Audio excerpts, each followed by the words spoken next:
안녕하세요 여러분, 장성전사입니다. 오늘 함께 보실 말씀은 빌립보서 4장입니다. 4장 10절부터 16절까지 말씀입니다. 내가 주 안에서 크게 기뻐함은 너희가 나를 생각하던 것이 이제 다시 싹이 남이니 너희가 또한 이를 위하여 생각은 하였으나 기회가 없었느니라. 내가 궁핍함으로 말하는 것이 아니니라. 어떠한 형편이든지 나는 자족하기를 배웠노니 나는 비천에 처할 줄도 알고 풍부에 처할 줄도 알아 모든 일 곧 배부름과 배고픔과 풍부와 궁핍에도 처할 줄 아는 일체의 비결을 배워노라. 내게 능력 주시는 자 안에서 내가 모든 것을 할 수 있느니라. 그러나 너희가 내 괴로움에 함께 참여하였으니 잘하였도다. 빌립보 사람들아, 너희도 알거니와 복음의 시초에 내가 마게도냐를 떠날 때에 주고받는 내 일에 참여한 교회가 너희 외에 아무도 없었느니라.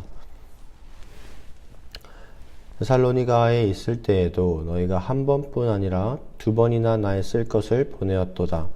사람은 누구든지 더 많은 것을 가지고 싶어 합니다. 그 이유를 설명해 보라 하면 많은 이유를 설명할 수 있겠지만 그중 이제 상당 부분이 사회로부터 오는 인정이 그 인정이 자기 만족이기 때문일 겁니다.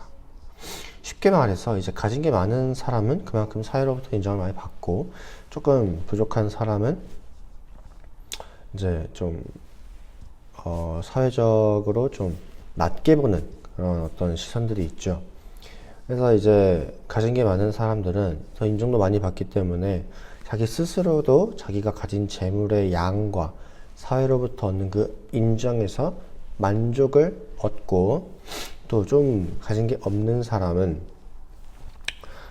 자기가 생각할 때 그리고 사회가 볼 때 좀 가치가 떨어지는 인생, 좀 불쌍한 인생이라는 그런 시선들 속에서 살아가죠.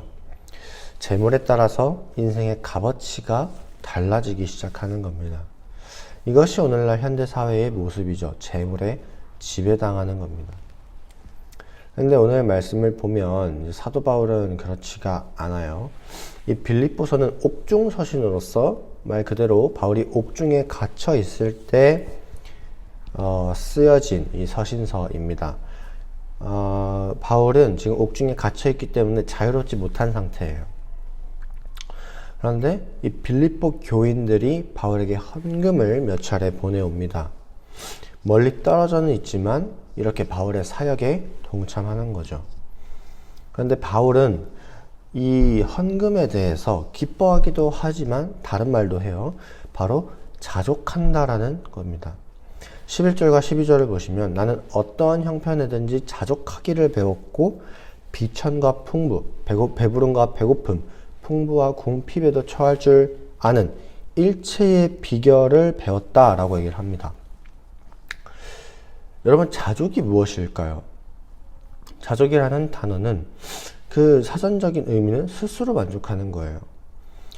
풀어서 얘기하면 외부의 요인들로부터 내가 만족을 얻는 것이 아니라, 그러니까 즉 이제 외부로부터 나에게 주어지는 그 좋은 일들로 하여금 만족을 얻는 것이 아니라 그런 것들이 없어도 지금 나에게 주어진 이 환경 속에서 스스로 만족한다라는 겁니다. 이것이 바로 자족이에요. 그러니까 내가 풍요롭든지 가난하든지 나는 만족한다라는 겁니다. 어떻게 바울이 이럴 수 있었을까? 분명 빌립보 교인들이 헌금을 보내와서 바울이 앞으로 자기가 할 사역에 도움이 되고 또 자기의 생활에도 도움이 되고 있음에도 불구하고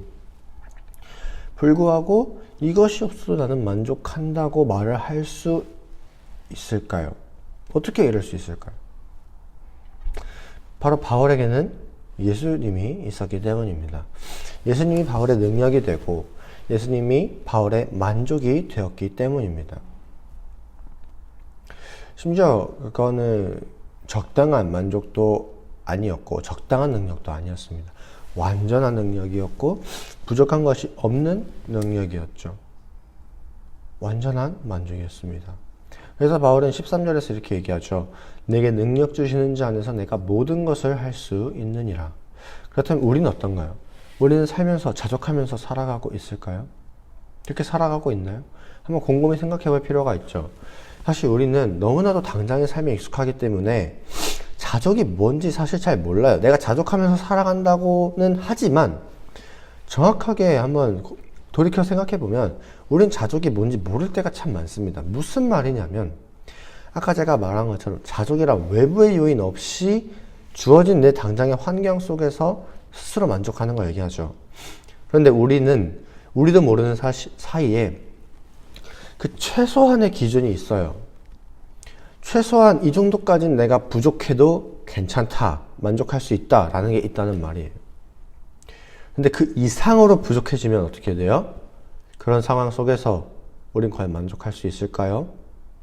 예를 들어 다윗처럼 누군가 날 죽이려고 달려드는 상황에서 내가 하나님을 과연 떠나지 않을 수 있을까? 예를 들어 좀 현대적으로 얘기하자면 집에 모든 곳에 빨간 딱지가 붙고 직장도 잃고 통장에는 몇백 원밖에, 정말 몇백 원, 몇천 원밖에 없고 나에게 도움을 줄 사람도 가족도 나라도 그 누구도 없는 상황에 내가 길바닥으로 내앉았어요. 이런 상황에서 우리는 과연 자족이 될까요? 우리는 정말 모든 것을 잃고 길바닥으로 내앉은 상황에서 만족이 됩니까? 쉽지 않을 거예요. 또 반대로 내가 엄청 가진 게 많아진다면 또 그건 자족할 수 있을까요? 이건 조금 어떻게 보면 만족할 수도 있을 것 같긴 하죠. 그런데 가만 생각해 보면 과연 내가 재물에서 만족을 얻은 것인가? 아니면 예수님으로부터 만족을 얻은 것인가? 한번 고민해 볼 필요가 있죠. 우리가 어디서부터 만족을 얻고 어디서부터 능력을 구하는지가 매우 중요합니다. 저는 바울의 이 고백처럼 우리도 능력 주시는 자 안에서 곧 예수님이 우리의 만족이 되었으면 좋겠어요. 아무리 어려운 상황일지라도 예수님으로부터 만족하는 여러분이 되시기를 소망합니다. 그래서 오늘 함께 기도하실 것은 이 세상의 물질이 아닌 예수로 만족을 얻을 수 있도록, 그래서 어느 상황이든지 부하든지 가난하든지 내가 자족할 수 있도록 이 시간 함께 기도하기를 원합니다. 함께 기도하겠습니다. 사랑이 많으신 하나님